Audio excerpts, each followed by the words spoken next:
Bab 304, Aku sudah akan mati. Mileye berdiri dengan tenang.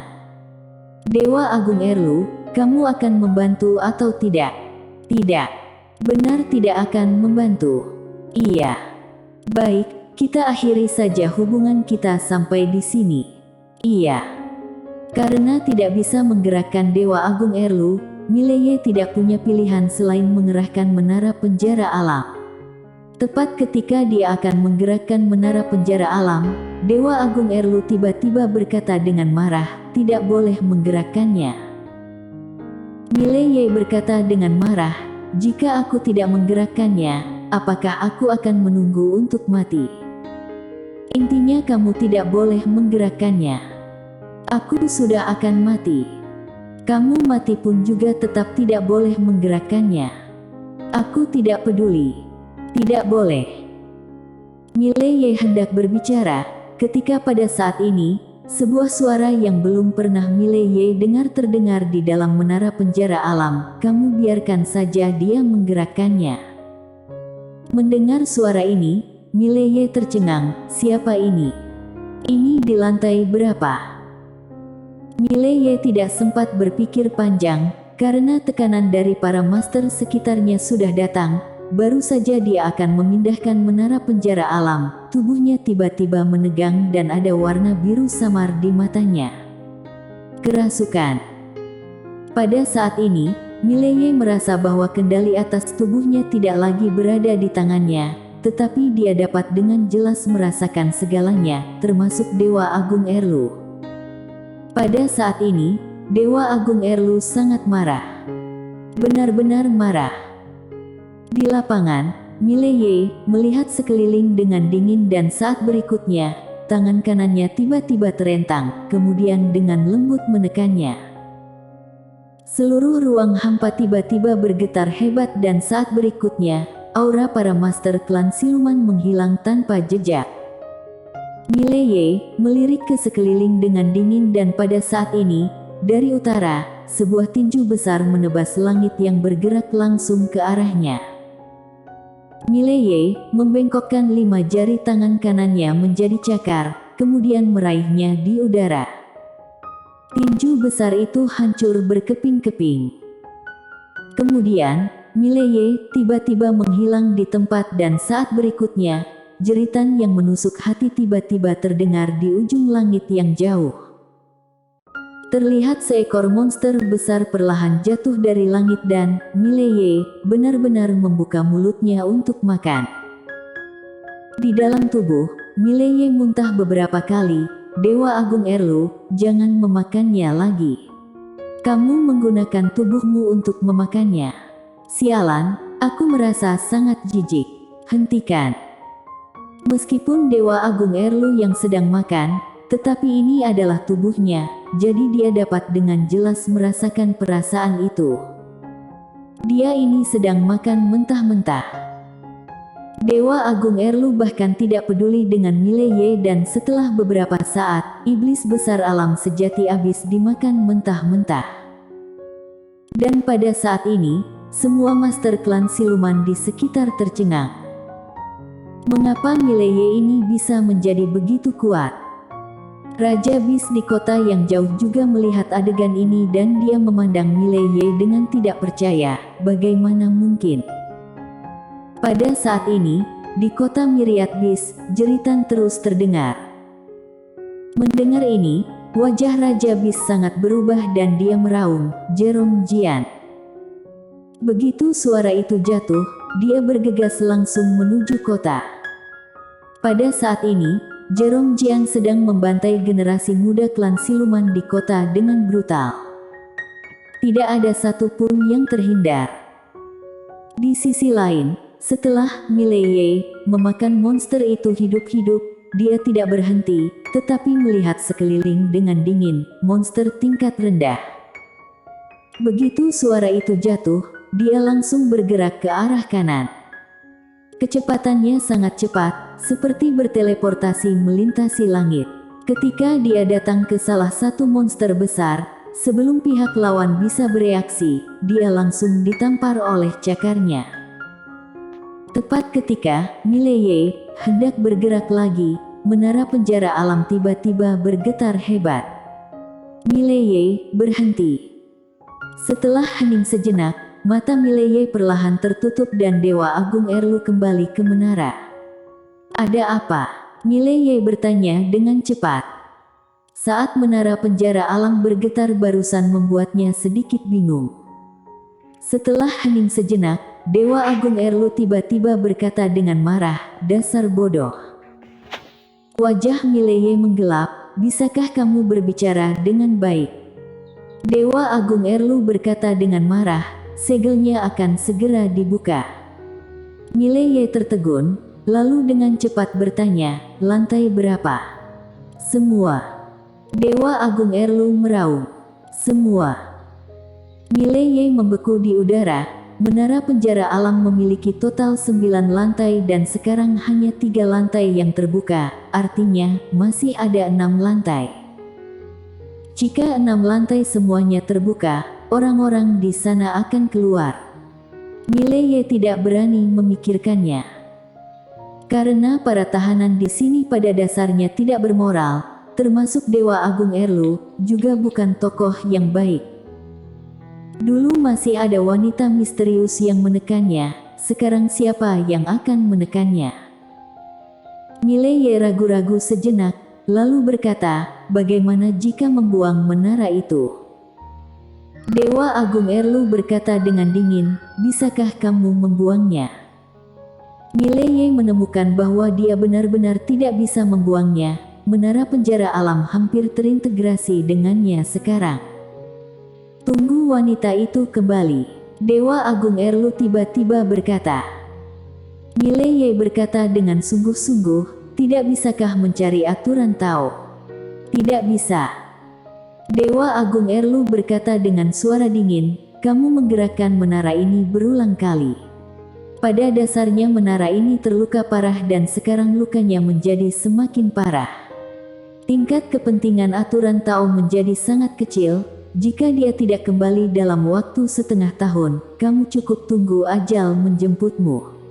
Tunggu mati, tunggu mati, tunggu mati, tunggu mati." Mileye ragu-ragu sejenak, lalu berkata, "Dewa Agung Erlu, bukankah itu juga sangat menguntungkan bagimu bila segelnya terangkat?" Dewa Agung Erlu terdiam. Mileye hendak bertanya, ketika Dewa Agung Erlu tiba-tiba berkata dengan marah, "Bukan urusanmu." Faktanya, Mileye tidak tahu apa yang ditakuti oleh Dewa Agung Erlu. Dia tidak takut pada menara ini, juga tidak takut pada makhluk-makhluk yang ditahan di menara, tapi dia takut dengan wanita misterius. Dia adalah orang pertama yang terbangun dan satu-satunya yang memiliki banyak kontak dengan wanita misterius.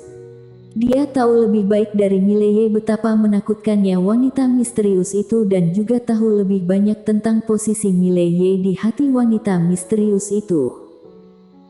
Makhluk-makhluk yang dipenjara di menara itu tidak tahu, jika sesuatu terjadi pada Mileye, wanita itu akan menjadi gila. Dan begitu wanita itu menjadi gila, tidak hanya semua tahanan di menara ini akan tamat, tetapi juga dengan dunia ini.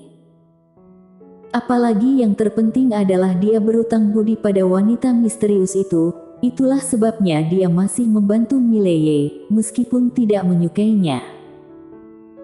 Mileye juga tahu bahwa Dewa Agung Erlu tampak tidak senang dengan dirinya, jadi dia segera bertanya, "Dewa Agung Erlu, apakah ada kesalahpahaman di antara kita?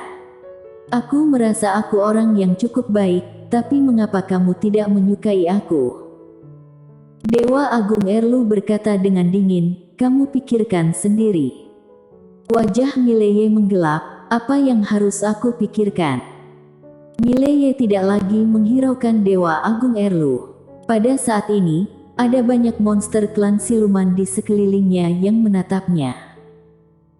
Jelas, monster-monster besar itu tidak lagi tahu bahwa Dewa Agung Erlu telah kembali ke menara. Di udara, Mileye meletakkan tangannya di belakang punggungnya dan wajahnya tanpa ekspresi, klan siluman, apakah masih ada monster besar yang datang untuk melawan aku?" Di sekeliling, para master klan siluman tampak ketakutan, tidak ada yang berani bergerak. Baru saja, Mileye membunuh monster besar level alam Archon sejati. Itu pembunuhan instan, bahkan dimakan mentah-mentah. Tidak ada yang tidak takut pada Mileye saat ini.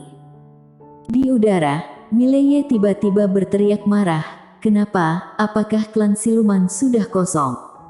Hingga tidak ada yang keluar untuk melawanku?" Pada saat ini, pria berjanggut di atas tembok kota muncul di depan Mileye. Pria ini juga merupakan raja siluman dari klan siluman dan kekuatannya juga di alam Archon sejati. Pria berjanggut itu menatap Mileye, "Kamu bukan Mileye." Mileye tanpa ekspresi, "Lalu siapa aku?" Pria berjanggut itu memandang Mileye untuk waktu yang lama dan akhirnya, tangan kanannya perlahan mengepal. Melihat bahwa pria berjanggut itu akan bergerak, sudut mulut Mileye sedikit berkedut dan dia berkata dengan cepat, "Baiklah, karena kamu ingin berbicara, maka aku akan mengobrol denganmu." Mendengar ini, pria berjanggut itu mengerutkan kening, "Kamu rupanya benar bukan Mileye." Mileye berkata, "Kalau begitu, apakah kamu tahu siapa aku?"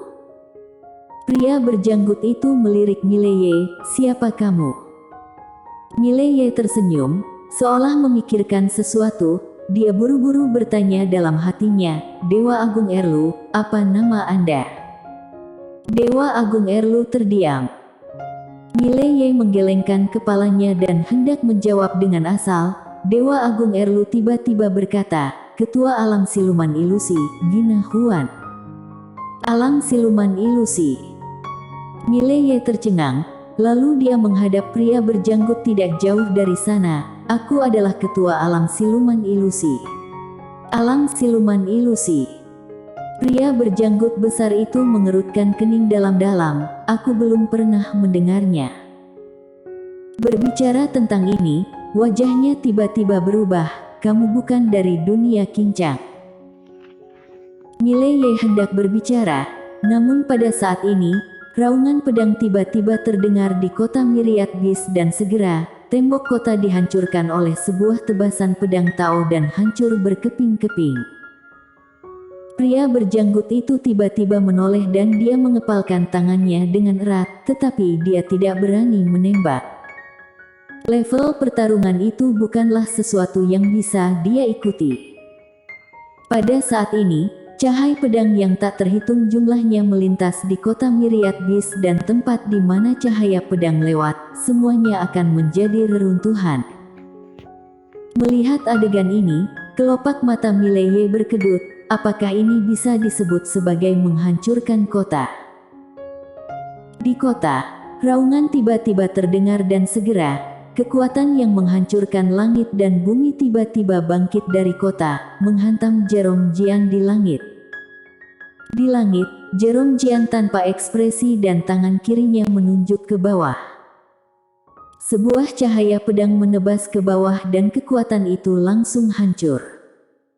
Jerome Jian tidak berhenti, dia menebas secara diagonal ke kanan dengan jari tangan kirinya dan cahaya pedang menebas ke bawah dari langit. Tembok kota terpisah dalam sekejap dan teriakan yang tak terhitung jumlahnya terus terdengar di kota. Sangat kuat. Mileye sangat bersemangat ketika dia melihat ini, kekuatan tempur paman sepenguruan ini sangat menakutkan. Di langit di atas kota Myriad Beast, Jerome Jian berdiri dengan tenang, tangan kirinya menunjuk dan ada cahaya pedang di ujung jarinya. Tidak jauh dari dia adalah Raja Beast. Pada saat ini, ekspresi Raja Beast benar-benar terlihat sangat buruk. Sangat-sangat buruk. Generasi muda kota Myriad Beast dibantai.